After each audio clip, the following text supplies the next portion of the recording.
Arctic को पहले हम सब एक फ्रोजन वेस्टलैंड समझते थे। ये है रशिया की सेकेंड स्ट्राइक सिस्टम, छोटी सी जगह जिसका नाम है कोला पेनिनसुला। यहाँ स्टोर है उसकी world class ice breaker fleet. वो कोला बे के आसपास एक पूरी आर्कटिक आर्मी खड़ी कर रहा है। तो हेलो दोस्तों, क्या हाल चाल है आपके। तो दोस्तों, आज हम बात करने वाले हैं एक ऐसी जगह की जो कभी सिर्फ बर्फ और खामोशी का घर मानी जाती थी, लेकिन आज वो बन चुकी है ग्लोबल पावर पॉलिटिक्स का एक नया बैटलफील्ड। जी हाँ, मैं बात कर रहा हूँ आर्कटिक के इलाके की, और उसके दिल में एक छोटी सी जगह है जिसका नाम है कोला पेनिनसुला। जो है तो एक छोटी सी जगह है, लेकिन एक सुपर स्ट्रेटेजिक इलाके के रूप में आज की डेट में पूरे ग्लोबल पॉलिटिक्स के अंदर वो अपना स्थान जो है वो बना चुकी है। तो दोस्तों, क्या आप तैयार हो आर्कटिक की इस गेम चेंजर कहानी को सुनने के लिए? तो चलिए इसमें डीप डाइव करते हैं और समझते हैं कि कैसे पुतिन अपनी आर्कटिक आर्मी को खड़ा कर रहे हैं, और इस आर्कटिक आर्मी के जरिए वो ग्लोबल जियोपॉलिटिक्स में क्या अचीव करना चाहते हैं। तो आइए जानते हैं इसके बारे में, पर उससे पहले चैनल का नाम है दिया ये सब, मेरा नाम है राही मेहता। चैनल को भी सब्सक्राइब कर ले ताकि आप ऐसी इंटरेस्टिंग एंड इंफॉर्मेटिव वीडियोस देखते रहें। तो दोस्तों, आर्कटिक को पहले हम सब एक फ्रोजन वेस्टलैंड समझते थे, जहां सिर्फ पेंगुइन्स और पोलर बियर्स चिल करते हैं। बट गेस व्हाट, अब ये जगह बन चुकी है दुनिया के लिए एक ट्रेजर चेस्ट, क्योंकि बर्फ पिघल रही है यहाँ पर, और इसके नीचे छुपा है बहुत सारा क्रूड ऑयल, बहुत सारी नेचुरल गैस और रेयर मिनरल्स का खजाना। ये रिसोर्सेज इतने वैल्यूएबल हैं कि दुनिया के बड़े बड़े देश जैसे कि रशिया, अमेरिका, चाइना और सभी नेटो कंट्रीज सब इसके पीछे लगे हुए हैं। और इस रेस का ग्राउंड जीरो है कोला पेनिनसुला या फिर कोला बे। नक्शे के ऊपर अगर हम देखें तो आर्कटिक के इस इलाके में जहां पर कोला पेनिनसुला मौजूद है, वो स्ट्रेटेजिकली सबसे ज्यादा इंपॉर्टेंट हो चुका है।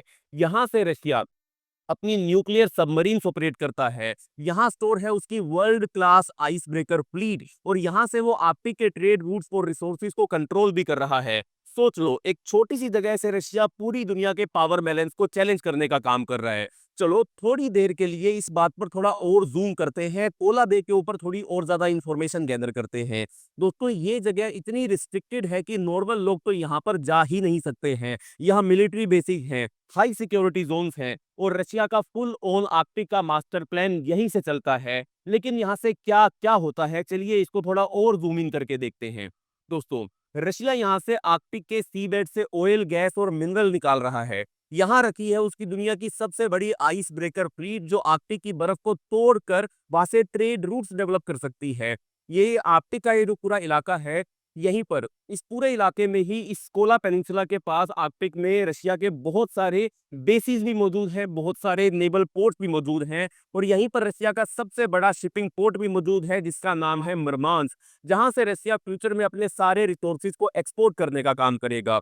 और इसी इलाके से थोड़ा सा अगर हम और ऊपर जाएं तो हमको यहाँ पर कई सारे और इलाके भी दिखाई देंगे। यहीं से 20 मील दूर एक रशिया का नेवल बेस है। उस नेवल बेस को हम थोड़ा और अगर इंटीग्रेटेड तरीके से देखें, यहाँ पर रशिया का एक नेवल बेस भी मौजूद है, और इस नेवल बेस में उसके पास न्यूक्लियर सबमरीन्स पार्क करी जाती हैं। ये न्यूक्लियर सबमरीन्स मिसाइल कैरी कर सकती हैं, न्यूक्लियर मिसाइल भी कैरी कर सकती हैं, जो किसी भी थ्रेट के जवाब देने में लॉन्च की जा सकेंगी। तो दोस्तों, ये कोला बे एक छोटा सा डॉट हो सकता है मैप पर, लेकिन इसकी स्ट्रेटेजिक पावर पूरी दुनिया के लिए बहुत ही ज्यादा इंपॉर्टेंट है।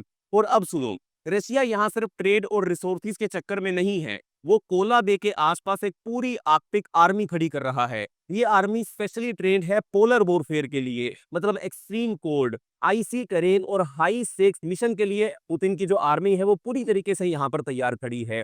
यहाँ पर रशिया ने खूब सारा आर्सनल जो है, अपने हथियार जो है वो स्टोर करके रखे हुए हैं। यहाँ रशिया का एयर डिफेंस सिस्टम है, मिसाइल बेसिस हैं, जेट फाइटर्स है, और न्यूक्लियर सबमरीन का एक पूरा नेटवर्क भी है।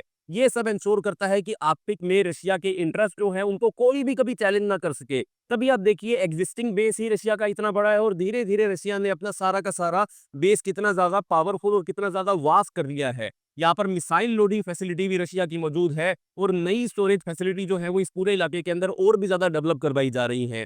और इस सब के सेंटर में है रशिया की नदन फ्लीट। ये है उसकी आर्कटिक नेवी डिवीजन, जिसमें न्यूक्लियर ट्रायड का सबसे पावरफुल वेपन है। यहाँ पर रशिया के ये जो सबमरीन यहाँ पर मौजूद हैं, ये न्यूक्लियर पावर्ड सबमरीन है जो महीनों तक समुद्र के अंदर सरफेस के नीचे जो है वो बने हुए रह सकते हैं और अपने मिशन को पूरा भी कर सकते हैं। इनफैक्ट एक रशियन सबमरीन थ्योरेटिकली जो न्यूक्लियर पावर्ड है वो समुद्र के नीचे हमेशा ही रह सकती है, बस वो कभी कभी आएगी बाहर और अपने रिसोर्सेज को रिप्लेनिश करेगी, खाना वाना साथ लेगी और दोबारा अपने ऑपरेशन के ऊपर वो निकल सकती है। और ये जो बर्फ है यहाँ पर सारी की सारी, ये न्यूक्लियर सबमरीन के लिए एक परफेक्ट बेस भी बन जाती है, एक परफेक्ट कवर भी बन जाती है। इसी बर्फ के नीचे से ये न्यूक्लियर सबमरीन जो है वो अपनी मिसाइल्स भी लॉन्च कर सकती हैं। और ये जो बर्फ होगी ये उस न्यूक्लियर सबमरीन को प्रोटेक्ट भी करेगी अगर अमेरिका या नेटो कंट्रीज उसके ऊपर मिसाइल अटैक करने की कोशिश करें। तो दोनों तरीके से रशिया के लिए ये न्यूक्लियर सबमरीन जो आर्कटिक की बर्फ के नीचे छुपकर ऑपरेट करती हैं बहुत ज्यादा बेनिफिशियल हो जाती हैं। ये है रशिया की सेकेंड स्ट्राइक सिस्टम। अगर कोई रशिया पे अटैक करेगा तो ये सबमरीन जवाब देने के लिए दुनिया के मैप के अंदर छुपी हुई है कहीं पर और पूरी की पूरी दुनिया का मैप बदलने के लिए पूरी कैपेबल भी है। यहीं पर रशिया का बेस्टियन कंसेप्ट भी चालू है। रशिया एक और स्मार्ट मूव यहाँ पर एक्सेप्ट कर रहा है, क्रिएट कर रहा है, जिसका नाम है बेस्टियन कंसेप्ट। ये एक तरीके का फोर्ट्रेस है जो कोलादे के आसपास बनाया जा रहा है। इसमें जैसे मैंने आपको बताया air defence system, submarine, jet fighter सब एक साथ इंटरकनेक्टेड होकर यहाँ पर ऑपरेट करेंगे। इस पूरे इलाके को एक किले में तब्दील कर दिया गया है और इस किले के चलते अल्ट्रा पावरफुल आइस ब्रेकर्स भी, अल्ट्रा पावरफुल न्यूक्लियर सबमरीन्स भी, उसके मिसाइल्स भी इस पूरे इलाके को प्रोटेक्ट करने का काम करेंगी। और साथ में दोस्तों अगर आर्कटिक एक चेस बोर्ड है तो रशिया के जो आइस ब्रेकर्स हैं जो बर्फ को तोड़कर रूट्स बनाने का काम करते हैं वो इस चेस की रानी है, वो इस चेस की क्वीन है। ये शिप्स आर्कटिक की बर्फ को तोड़कर रास्ते बना देती हैं और रशिया के पास इनकी पूरी आर्मी है। रशिया के पास ये जो आइस ब्रेकर्स हैं, अगर मैं आपको फोटो में दिखाऊं, रशिया के पास ऐसे 40 आइस ब्रेकर हैं और मुकाबले में अमेरिका के पास सिर्फ 3 ही आइस ब्रेकर्स हैं। यानी कि एक बहुत ही बड़ा गैप है यहाँ पर, रशिया बहुत ही ज्यादा आगे है। और मैंने आपको आइस ब्रेकर का रोल समझा दिया है। अगर दोबारा मैं आपको बताऊं, ये शिप्स हर टाइप की बर्फ को ब्रेक कर सकते हैं, चाहे कितनी भी वो मोटी के परत क्यों ना हो। कुछ आइस ब्रेकर्स रिसर्च के लिए भी यूज होते हैं जो सीबेड के अंदर मिनरल्स को एक्सप्लोर कर रहे हैं, और कुछ आइस ब्रेकर्स के ऊपर हथियार भी लगे होते हैं, कैनन्स हो गई, गन्स हो गई, मिसाइल्स हो गई। पहले यूक्रेन जो था वो इन आइस ब्रेकर्स के पार्ट्स रशिया को सप्लाई करने का काम करता था, लेकिन जब से ये जंग शुरू हुई है ये सप्लाई बंद भी हो गई है। एक्चुअली रशिया ने ही यूक्रेन के एक पोर्ट के ऊपर हमला किया था जहां पर आइस ब्रेकर्स के सब पार्ट जो थे वो बनाए जाते थे, और रशिया ने खुद ही उस पूरी की पूरी फैक्ट्री को डिस्ट्रॉय कर दिया, जिसके चलते अभी फिलहाल इन आइस ब्रेकर्स के पार्ट्स की सप्लाई जो है वो थोड़ी कमजोर हुई है रशिया के लिए। पर रशिया अपनी खुद की ये सारी की सारी इंडस्ट्री जो है वो डेवलप कर रहा है। और यहाँ पर रशिया का एक और बड़ा गोल है नदन सी रूट के जरिए दुनिया को नया ट्रेड हाईवे बनाकर देना। देखो ये जो नदन सी ट्रेड रूट है ये पूरे आर्कटिक के इलाके से निकलेगा और ये रशिया को और यूरोप को साथ में एशिया के साथ कनेक्ट करने का काम करेगा। अभी जो एग्जिस्टिंग रूट है वो पूरा आपका मेडिटेरेनियन सी से होता हुआ, स्यूज कनाल से होता हुआ, रेड सी से होता हुआ, अरब सागर से होता हुआ फिर ये एशिया को कनेक्ट करने का काम करता है, जिसकी लंबाई लगभग 20,000 किलोमीटर है। जबकि ये जो नदन सी रूट है इसकी लंबाई होगी 13,000 किलोमीटर, यानी कि 7,000 किलोमीटर का फायदा होगा रशिया को। 7,000 किलोमीटर कम ईंधन जलेगा रशिया की शिप्स का, 7,000 किलोमीटर कम, यानी कि जल्दी से जल्दी रशिया का सामान जो है वो इंपोर्ट और एक्सपोर्ट उसके पोर्ट से हो पाएगा। रशिया का ये बड़ा गोल है कि नदन सी रूट को दुनिया के लिए एक नया ट्रेड हाईवे बनाकर देना। ये रूट एशिया और यूरोप को जोड़ने का काम करेगा और ये स्यूज कनाल वाले रूट से बहुत ज्यादा छोटा है। और जैसे जैसे ये पूरे आर्कटिक के अंदर बर्फ पिघल रही है ये और भी ज्यादा सक्सेसफुल और एक्सेसिबल होता जा रहा है। यहीं पर रशिया का मरमांस्क पोर्ट भी मौजूद है। ये आर्कटिक का सबसे बड़ा कमर्शियल पोर्ट है जहां बर्फ साल के कुछ महीनों ही जमती है, अदरवाइज ये पोर्ट जो है वो पूरा साल ओपन रहता है। और ये डीप वाटर पोर्ट है। डीप वाटर पोर्ट होने की वजह से यहाँ पर बड़ी बड़ी कार्गो शिप जो है वो हैंडल भी की जा सकती हैं। जब यूएस और यूरोप ने रशियन ऑयल, गैस और रशिया का कोल उस सब के ऊपर जब सैंक्शंस लगा दिए, तब रशिया ने अपने कोला बे से वहां पर कोस्ट के ऊपर जो उसके नए पोर्ट्स थे उनको ओपन करना शुरू कर दिया और डायरेक्ट अपना जो कोयला है, ऑयल है और नेचुरल गैस है वो चाइना को इसी रूट से एक्सपोर्ट करना रशिया ने शुरू किया। और देखते ही देखते चाइना इन सब का सबसे लार्जेस्ट बायर जो है वो रशिया से बन गया। साथ में यहाँ पर चाइना का एंगल भी बहुत ज्यादा इंपॉर्टेंट हो जाता है। चाइना भी आर्कटिक में अपना रोल जो है वो बड़ा करना चाहता है, जबकि चाइना जो है वो आर्कटिक कंट्री नहीं है, चाइना की बाउंड्री जो है वो आर्कटिक इलाके से लगती नहीं है। बट चाइना जानता है कि यहाँ पर स्टेक्स बहुत ज़्यादा हाई है, इसलिए चाइना रशिया का साथ दे रहा है इस इलाके के अंदर। रशिया और चाइना के बीच में इस रीजन के अंदर कोऑपरेशन बढ़ती जा रही है। जब शी जिनपिंग मॉस्को गए थे, दोनों ने नदर्न सी रूट की जॉइंट मैनेजमेंट की बात भी की थी। ये एक बड़ा जियोपॉलिटिकल शिफ्ट था, जिससे अमेरिका और नेटो कंट्रीज की रात की नींदें जो थी वो उड़ गई थी। तो अब सवाल ये है, आर्कटिक का फ्यूचर क्या है?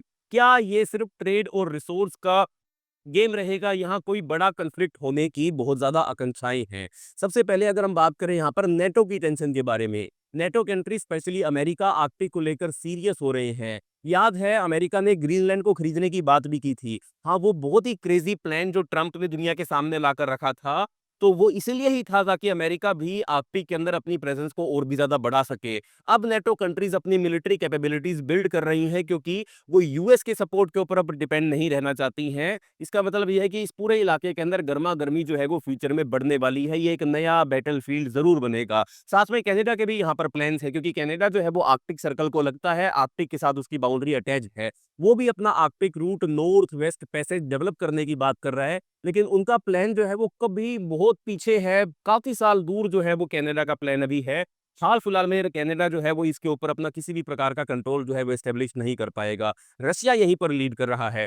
फिलहाल तो रशिया आर्कटिक में बॉस बनकर बैठा हुआ है। कोला बे से लेकर आइस ब्रेकर और न्यूक्लियर सबमरीन तक रशिया के पास फुल ऑन यहाँ पर कंट्रोल मौजूद है। एंड अमेरिका की जो आर्म्स बनाने वाली कंपनियां, हथियार बनाने वाली जो कंपनियां हैं, उनके अकॉर्डिंग आर्कटिक हमेशा से ही हाई पोटेंशियल जगह था और अब तो और भी ज़्यादा इंपॉर्टेंट हो चुका है। पर सब कुछ इस बात पर डिपेंड करेगा कि अमेरिका अपने प्लान्स को कितना सीरियसली लेता है या फिर रशिया को लीड देने का वो काम करेगा।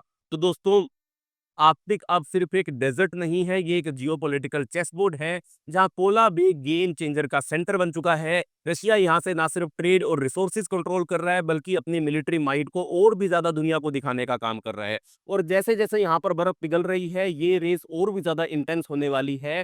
तो आपको क्या लगता है, क्या आर्कटिक में एक बड़ा कंफ्लिक्ट होने वाला है, या ये ट्रेड का हब ही बनकर रह जाएगा? कंफ्लिक्ट यहाँ पर नहीं होगा। मुझे कमेंट में ज़रूर बताओ, और अगर आपको ये वीडियो पसंद आई हो तो वीडियो को लाइक करो, वीडियो को शेयर करो और चैनल को सब्सक्राइब करना मत भूलना। तो दोस्तों, मिलते हैं अगली वीडियो के अंदर, तब तक के लिए बाय बाय, धन्यवाद, जय हिंद।